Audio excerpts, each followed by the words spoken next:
All right, guys, this is Travis. He's your pest inspector. Hello. All right, so what are we looking at? All right, so right here, the fascia has some fungus damage. Up here, Go ahead and continue. the fungus damage throughout this here, the trim Okay. and the fascia. And how far does that go on the trim? Is it just that area? I'd say about a foot, And what's and the trim is going about 2 feet, 2.5 feet. so is that a putty replace or is it a cut and replace or? It's gonna be a cut and replace, and then once this is removed, this board may have to be repaired on the top. Okay. Hopefully nothing more, but see how this just pushes through here. Okay. So Okay. possibly a fascia removal. Okay, and it almost looks like extend. that's a new board, like that perhaps was done at one point? It does, and it looks. Yeah, you're right. So this is perhaps something that's happened in the past as well. Correct. Okay. And then you have some in the back you want to show? Yeah, you can tell it's been putty. This is all putty here. Okay, so this was repaired at one point, but it's okay. That one's fine. Okay. I think that's on that end of the, on that end. We have all the same thing up here. All the fungus damage, dry rot. What is that, Okay. about 16 feet? So where that goes from here, kind of along the About back of 15. the chimney and just over a bit to the right? Is Correct. that kind of? Okay. Yeah, and it continues over here. And then what's the, kind of run me through, I know you did this once before, but what's do you think that the piece that's on top is definitely damaged in some way, and then that comes off, and it's possible there's damage underneath, but it's just unclear at this point. Correct. If there is damage, what's the next thing you have to do to that? Do you take the fascia off in that area? You're gonna have to remove the fascia and then treat it. You have to treat it with a fungicide. Okay. And then replace it. So does that also mean that the main supports that are going across need to be supported while that's happening? Is that usually how that works, or what happens with the rest of the pergola structure? It's a little out of my scope as far Okay. as that goes, but as far as the this beam here, this Uh-huh. one's totally damaged too. So Okay. this will have to be cut and replaced. Let's see that. I mean, it just Okay, so that's just moving up down. So the Yeah. pergola's got no connection. a little there. bit of repair that needs to happen. Yeah. Is there anything else on this side that's along here? I think there was some down. Right over here. Yeah, right here. This fascia. It's here. not very far, but it's Probably by about here. Yeah. Okay, so that's another removal, or is that just a patch with putty? It goes pretty deep in here, so probably cut and replace. Cut and replace? Okay. All right, and is there anything putty. else that you found? Couple areas here in the post. This is all dry rot as well. Okay. And that's the post, and then there are these pieces of wood on the front. Are those structural pieces that have been added to the front of that, or any Probably idea? like a decor. Decor, Two by okay. sixes, yeah. But the actual piece, is this the only one that's affected here, or this one that's down here? Correct. Okay. So that's the one that's adjacent to... Minor damage at the end on that one there, but. And on the nothing minor, is that just a putty Yeah. putty fix? Scrape it off and just treat it and putty it back up. Okay. And then, to be honest with you, almost the whole entire. Are you The saying those are slats. distressed in some way? What? A little bit. What are you saying? So if you look up here, this is all dry rot. Okay. And on top of all of these, I mean, it's hit or miss, but 98% of them are all dry rot. Okay, and that's all the way across for the most part? Correct. Okay. Okay, thanks, Travis. Maryland? Okay. And so the way I'm doing this is like each person gets their chance to be a star for a second. Now over here, Yeah. I didn't find the only clean out we found, which fortunately there is one's on the other side of the house. Right, that right. 3-inch. Now I don't know if there's one back here, but the sewer line's coming through the house, and you look running this way Okay. out towards the street, And so this which is weird. street is Caliente, so it's going out towards the Caliente side. And you said it's all ABS and it's in great shape and there's no standing water? So it comes out of the house, then it goes to clay, but that even looks pretty good. So the clay is even in good shape. And it's going I'm under... trying to find an S on the curb. Oh, for sewer? A lot of times it'll be stamped. Because it's just weird. Because the street, that's going downhill, isn't it? Yeah. It's weird they would, I mean. I But don't know. the big story is good shape, right? Yeah, the line's in great shape, yeah. Okay, cool. Yeah. Thank you. Yeah, yeah. Get all ready. Oh, perfect. There we go. Okay, so this guy is your inspector. Oh, you're this is recording basically. that? I totally am. That's priceless. That is totally priceless. That's outtakes right there. Yeah. Okay. There we Almost have it. covered. All right, guys. How you doing? My name's Casey with CTS Inspections. Just finished your inspection report. I'm going to go over a couple of the summary items without going up on the roof or opening the electrical panel. But on the roof, you have 2 broken tiles. Out of all those tiles, I saw 2 broken tiles. Oh, okay. The roof valley is rather restricted with debris, so I'd recommend having a roofer go up there. Maybe if you have to move a couple tiles to clean out that valley, but it's pretty restricted. Is the roof valley that part that's kind of right behind you off of the front here, or where's the roof valley? It's the only pitch in the roof. I think it's kind of maybe above the garage. Okay. Okay. And then the vent pipe to the heater, it's too low on the tiles. It needs to be at least 24 inches above the roof tiles. And So we're talking the furnace. Is that Furnace. the heater we're talking about? Okay, and it has a pipe that comes up a certain amount, and it's supposed to be. at least 24 inches above the roof tiles. And right now it's less than It's that. flat. And does that particular vent look like it's been there for a while, and maybe they just No, hooked back up yeah, to it's a it? 1994 furnace, so it's been there for a while. Okay, so at that point, would that have been the code? It's always been cold. Always been the code? Okay. But it's been working for that long. Yeah. Okay. Yeah, it's technically just so all the gas fumes can float out to the exterior rather than inundate the enclosure. Okay. Inside the electrical panel, they've added 2 circuits where the wires are penetrating the metal box, and they didn't put any anti-chafe bushings around those wires, so those wires are in contact with the metal panel. Okay, so it potentially could cut the And wire arc exterior. and add some heat to it. The panel is full, so there is no more room to add any breakers. So I know that they had a question regarding. Well, they're wondering No. if they had an EV car, could they get it set up with a... Well, I mean, there's not any room to add another circuit to add a 220 outlet in the garage or anything. Okay, so they would have to do some A little additional... sub panel. Okay. There is a plumbing clean out on the west side of the house that's missing a cap on it. Okay, and that's where they did the sewer line inspection, which was very Mm-hmm. clean. We could go into the garage. Okay. All right, so we're in the garage, and we're looking at the... We're in one of utility your code. water heaters. You have 2 water heaters. This is the east water heater, or in the garage. Okay. Okay, the water lines on top of the water heater need to have that black foam insulation wrapped around it. The first 5 feet of those water lines. So basically, everything in this closet should have So the cold and the hot should both look like sides. that? Yep. Oh, God, I gotta do that at my house now. Look at that. All right. The overflow line for the relief valve right here that you're looking at. You see right here, they have a screwed in section. This is really a water line. See, that looks just like these water pipes on top of here. Okay. So that needs to be a sweated copper where it doesn't have any connection where it could screw in. So it's an improper material used for the water heater drain tube.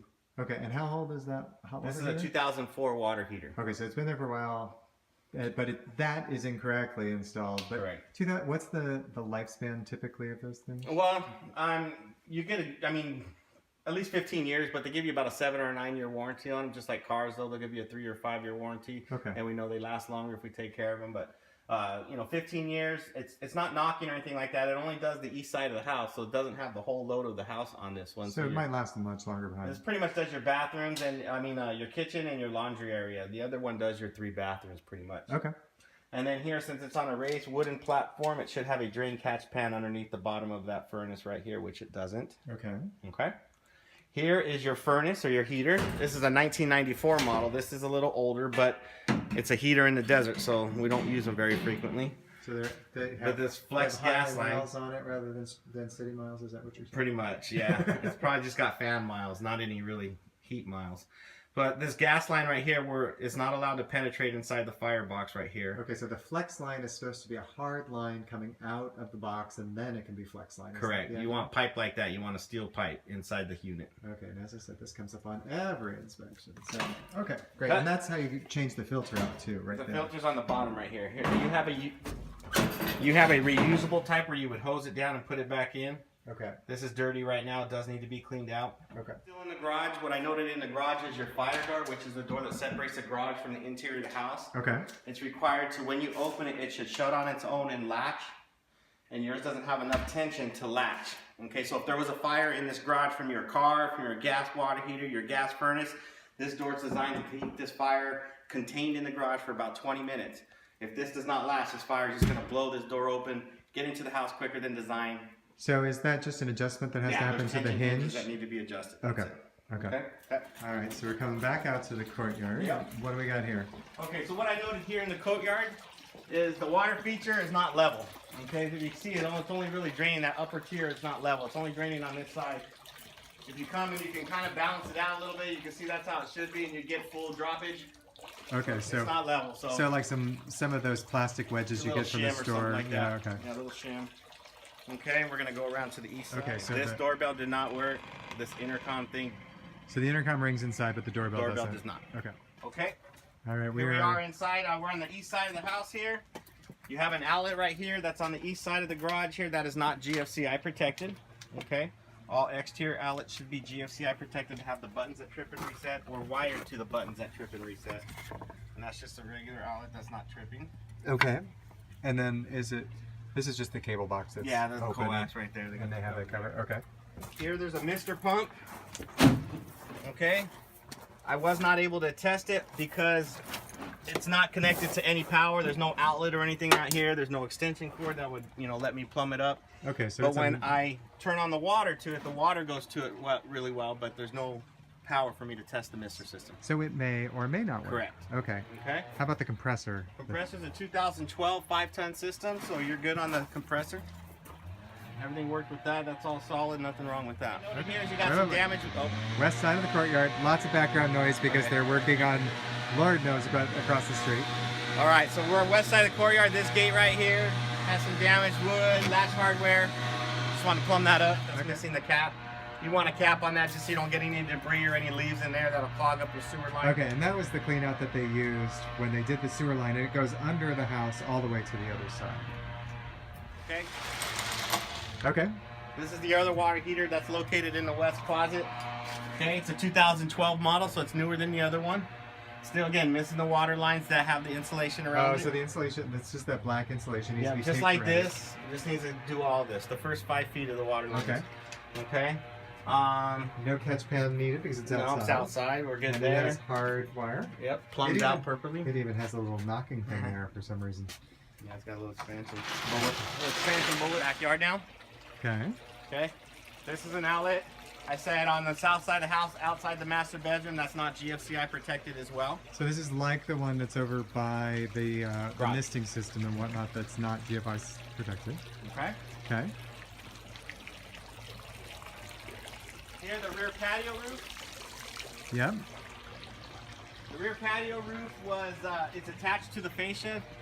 Code requires it to be attached to the structure, not to the fascia, because the fascia is not really a structural item. It's more of a aesthetic item. Okay. You do have some wood rot. You got some damaged wood and wood rot probably pop up on the termite report. Okay. And then you have some of these joists for the patio roof that are separated from the hangers.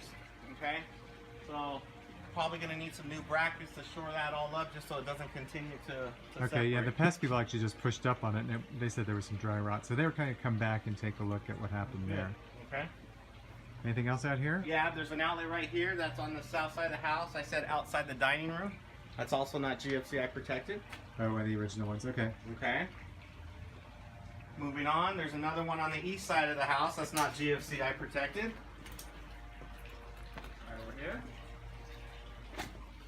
Okay. Okay. And then on speaker things, and that's all low voltage. You don't touch that. No. So No. just so that they Yeah, know. but usually sometimes it requires touching personal property to see if they work, which is what I don't do. You know, if it has Okay. to do with the receiver or TV or remote, something that I could break, I Right. don't touch. They don't worry. Okay. Okay. All right. Okay, so we're still outside in the backyard here. I just noted you got some raised pavers right here next to the gate to the pool equipment. Does present a trip hazard, so I want you to know about that. Okay. We're gonna go into the pool equipment here. So here's what I noted with your pool equipment. You have leaky plumbing where it connects to the heater. Okay. Okay. You have a low salt light illuminated on the salt cell. Okay. Okay. And this is your GFCI circuit for your pool lights. But when you trip it, it does not turn off the pool light, so it's not wired to the pool light. Okay, but you want your pool light protected by a GFCI circuit. All right. Okay. So that should go to the pool light or whichever but when one. you trip it, the pool light still stays on. Are you sure that's the one for the pull light There's or the no pull other one. There's no outlet. There's no other one. Okay. Okay, so that needs to be kind of worked with. Yeah. Okay. Okay. Moving on, continuing outside, just so you got a little bit of cracking right here on your pool decking along the east end of the pool. Okay, yeah, I noted that in my Got a couple visual missing inspection. tiles on the north wall of the spa. Okay. Okay. Anything else out here? No. One last thing on the pool. Yeah, without going back in there, the gas pipe that's going to the heater in there it's rusted. So I recommend putting some primer and just paint that metal just to protect it. Okay, so just basically, not Keep that it there's from anything deteriorating. particularly wrong, but it's just to make sure that it doesn't. Prevention. Oh, prevention stuff. Okay. We're in the house, in the living room here, I just noted that the fireplace doesn't have any glass panel doors or an ember screen, something that's going to stop somebody from sticking their hand into So the fire. watch the small children. Okay. Okay, and then the damper that opens and closes to the chimney. It's not allowed to close all the way. It's missing a little clamp that keeps it open. Oh yeah, that's that $5 clamp that you're supposed to put on there, right? Yeah, and that's because you have a gas line that goes into your fireplace. Okay. Anything Okay. else inside we're going to? I said the slider doors in the living room and in the dining room are missing slider screens. Okay. And then the smoke detector that's in the hallway is non-working. That'll get done for you since it's Palm Springs. The selling party is going to do a smoke test from the fire department. Right. And it has to pass in order for escrow to close. So they'll take care of that one in the hall, I'm sure. Okay. Cut. All right. So we're in the master bathroom. They're in the Oh, there master bathroom. That's on the east wall. Sorry. Okay, in the master bathroom. In the master bathroom, there's a baseboard on the east wall next to the shower door. And when the shower door opens, water from the shower door drips down, and so the baseboard is swollen. It has some moisture damage to it. So that just needs probably the board Another just needs to be 3-foot replaced. section of baseboard. Yeah, Okay. I don't think it's hard to stop unless you open the door inward. Okay. All right, we'll go to the east bathroom. Okay. East Okay, bathroom. Why don't you come over here on this side? Okay, so I'm going to come over here. Okay, so in the east bathroom, when I test the GFCI circuit, okay, it's wired to the light fixtures. Oh, that's not supposed to be that way. Okay. The GFCI circuit should only be for counter height outlets, not light fixtures. Okay. Okay? And then I noted this in my visual inspection, but those should be in all the time and then just pop up, right?